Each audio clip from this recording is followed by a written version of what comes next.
The ironclad Nomad, a colossal land cruiser built of riveted steel and brass, advanced through the shifting dunes of the Great Sand Sea, its immense caterpillar treads churning the ochre earth into billowing clouds. Its journey extended far beyond the familiar fog of the European capitals. A furious rhythmic clang echoed from the engine room, a testament to the dozens of pressurized cylinders working in perfect, if deafening, synchronization, pushing the 300-ton apparatus forward. The desert heat was merciless, baking the metal hull to an unbearable temperature. On the bridge, Captain Ramesses Thorne wiped a bead of sweat from his brow, his dark goggles pushed up onto his helmet. His uniform, though tailored, bore the stains of oil and sand, signs of a life lived at the mercy of the elements. Thorne gripped the ship's large brass wheel, a relic from a decommissioned clipper, now adapted to steer the heavy landship. His eyes, narrowed against the glare, scanned the horizon for the first sign of the screaming dune. "Pressure holding at 600 pounds, Captain," called a voice from the communication pipe. "No, but the condenser is laboring. We're losing water at an alarming rate." This was the voice of Chief Engineer Sophia, the true heart and mind of the ironclad Nomad. Without her genius, the machine would be nothing more than a magnificent, immobile construct in the sand. Sophia was currently deep within the bowels of the engine room, surrounded by heat and polished steel, her tools laid out like a surgeon's instruments. She wore practical leather overalls, a stark contrast to Thorne's theatrical uniform. She slammed a wrench against a troublesome steam line, tightening a leaky seal that hissed venomously. Every drop of water was precious, worth more than gold in this merciless terrain. Their mission was simple in name, impossible in execution: retrieve the Sunstone of Ethel from the lost city of Kadesh, before the rival Khedive's forces could claim the ancient power source. The Sunstone was rumored to be the key to limitless solar steam power, capable of turning the tide in the ongoing skirmishes for control over the valuable Ethereum deposits across the Sand Sea. Sophia Thorne spoke into the pipe, his voice tight. "His timid arrival at Kadesh Oasis. The sensors are starting to pick up seismic activity that means the Scorpions are close." The Scorpions were the Khedive's elite mechanized unit, operating smaller, faster steam skiffs, deadly armored hovercraft that skimmed across the dunes with unnerving speed. 10 hours, Captain. If the main boiler doesn't blow its stack," Sophia replied, her tone sharp with effort. "If we hit the oasis, we can distill water. Until then, we ration." Thorne hated rationing. The thought of slowing down, even momentarily, when their objective was so close, gnawed at his resolve. Speed was their only defense against the Scorpions. He ordered the ship's gunner, a nervous young man named Josiah, to man the stern-mounted harpoon cannon, a massive, steam-powered device used primarily for clearing rock slides, but capable of devastating attacks. Josiah trembled slightly, polishing the brass fittings of the cannon. The desert was a place where technology was pushed to its breaking point, and the consequences of failure were absolute. The air outside grew thick with dust, the sun transforming into a malevolent red orb hanging low over the horizon. Ow. The dreaded screaming dune was approaching. This wasn't just a sandstorm. It was a phenomenon unique to this alternate Sahara, a swirling vortex of magnetized iron dust that could strip the gears of a vehicle clean. Thorne quickly checked the hull integrity gauges, each one connected to tiny clockwork sensors embedded in the steel plating, all green for now. He felt the ship begin to list, the massive portside treads sinking slightly into a soft patch of sand, a hidden pocket of ancient silt. "Hold her steady," Thorne shouted to the wheel. He threw a lever that channeled reserve steam directly to the portside treads, forcing them to churn faster. The ironclad Nomad groaned, its rivets protesting, but it pulled itself free, spraying the thick silt behind it like shrapnel. Sophia heard the struggle below and instinctively adjusted the internal boiler pressure, compensating for the sudden drastic power drain.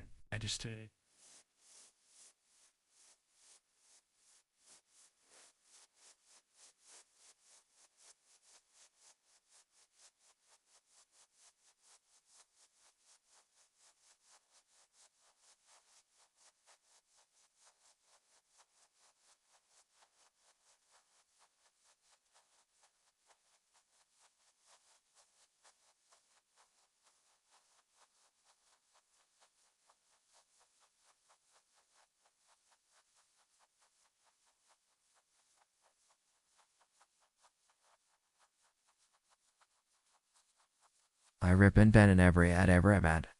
Ever seft ever whatever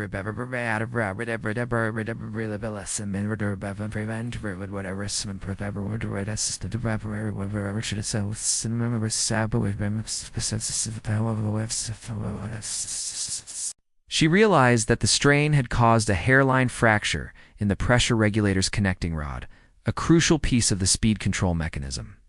If the connecting rod failed, the ship would be permanently stuck at maximum speed, a chaotic, unmanageable land rocket, or worse, seize up entirely. Sophia grabbed a piece of copper sheeting and a small mobile brassing torch, preparing for a delicate, desperate repair in the scorching heat of the engine room. This was the true nature of their world, a magnificent reliance on steam power, contrasted with the brutal simplicity of mechanical failure. She began to work, her hands steady despite the oppressive heat, soldering the fracture with meticulous precision, praying the temporary fix would hold until Kadesh. On the bridge, Josiah suddenly shouted, pointing toward the rapidly darkening eastern horizon. "Captain, 3 skiffs, Scorpions, closing fast." Thorne slammed his fist onto the console. "They're using the early magnetic interference from the dune to mask their approach. Clever, yet despicable." He grabbed the microphone for the main speaker system. "Sophia, speed now. Push the boiler to red line. We need to reach Kadesh before they can flank us." A moment of silence stretched across the line, heavy with the implied risk. Then, Sophia's voice, "Done, Captain. But you have less than an hour before that repair gives way." The ironclad Nomad surged forward, the rhythmic clanging of the engine room accelerating into a frantic, hammering beat. The deck vibrated violently. The 3 Scorpion skiffs, low-slung gunmetal gray terrors, emerged from the haze, their own small turbines whining a high predatory note.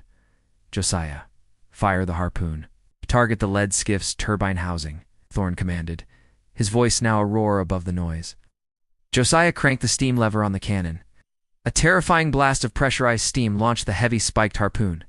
It flew true, trailing a heavy, braided steel cable, striking the lead skiff with a violent impact. The skiff spun out of control, its turbine ripped free, showering sparks and metal fragments across the sand before crashing into a dune.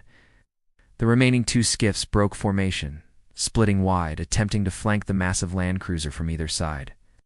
They began firing their main weapons, small but lethal, coil rifles that spat electrified iron slugs. The slugs hammered against the ironclad Nomad's heavy armor plating, creating blinding blue-white flashes and leaving deep, sizzling gouges. Thorne frantically steered the ship, using its sheer bulk to dodge the incoming fire, relying on the thickness of the steel to absorb the damage. He calculated the trajectory. They were close enough now that the magnetic dust storm could be their ally or their grave. The wind outside began to scream, truly scream, as the magnetic particles began to interfere with the ship's more delicate electronic instruments. The compass spun wildly, the barometer dropped precipitously, and static crackled from the radio mast. "We're losing navigation, Captain," Thorne's second-in-command yelled, pointing at the dead console lights. Thorne grinned, a thin, feral expression that looked out of place on his weathered face. "Good, if we can't see them, they certainly can't see us." He relied now entirely on gut feeling, and the massive, antique astrolabe bolted to the ceiling, calculating their position by the faint, dust-choked starlight. Sophia, having finished the delicate braze, watched the pressure gauges climb, the needles vibrating dangerously close to the maximum limit. The engine room was filled with the smell of hot metal and ozone, a symphony of industrial risk. The temporary fix on the connecting rod was starting to glow dull red. "Captain, 5 minutes," she warned, knowing the difference between heroism and self-destruction. Thorne saw the distinctive rock formation through the haze, cluster of basalt columns, marking the entrance to the Kadesh oasis. They were nearly there, but one of the remaining Scorpion skiffs pulled alongside, close enough for a boarding party. A specialized magnetic grapple shot out, hooking onto the ironclad Nomad's flank. Thorne didn't hesitate. "Josiah, secondary steam purge. Blow the grapple." Josiah quickly turned a complex series of valves, controlling a high-pressure steam jet built into the hull. A terrifying, screaming jet of superheated steam erupted from the hull, blasting the grappling hook in the side of the skiff.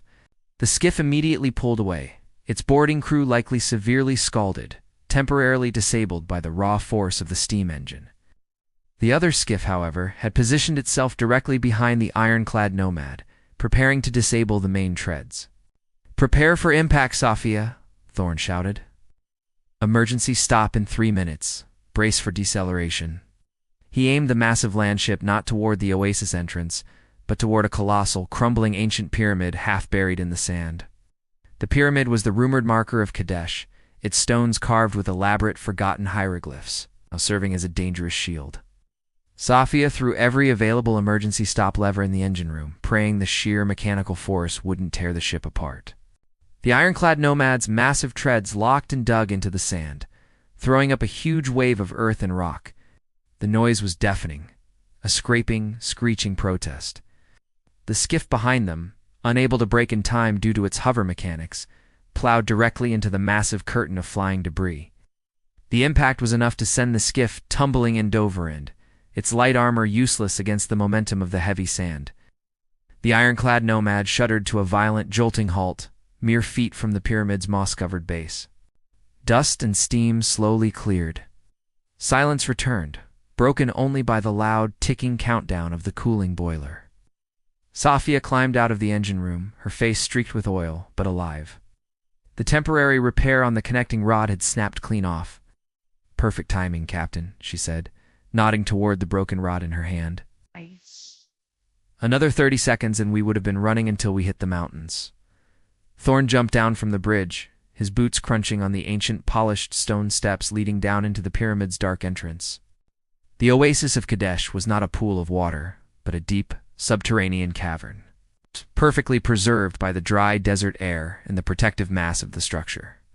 They quickly descended, the air instantly becoming cool and refreshing, a stark contrast to the oppressive heat outside. The cavern glowed with a faint, ethereal blue light, cast by crystals embedded in the limestone walls, powered by some forgotten ancient energy source. At the center of the cavern, resting on a pedestal carved in the shape of a desert phoenix, was the Sunstone of Ethel. It was a flawless, multifaceted amber gem, about the size of a man's head, pulsating with slow, immense warmth. The light from the sunstone revealed complex clockwork machinery built into the cavern walls: levers, pistons, and enormous rotating bronze cylinders. Thorn reached for it. A metallic screech echoed from the tunnel entrance. A single surviving Scorpion soldier had managed to follow them. The soldier, armed with a coil rifle, stepped into the light, his helmet visor glowing red. "The stone belongs to the Khedive, Captain Thorn." Thorn stepped back, shielding the stone.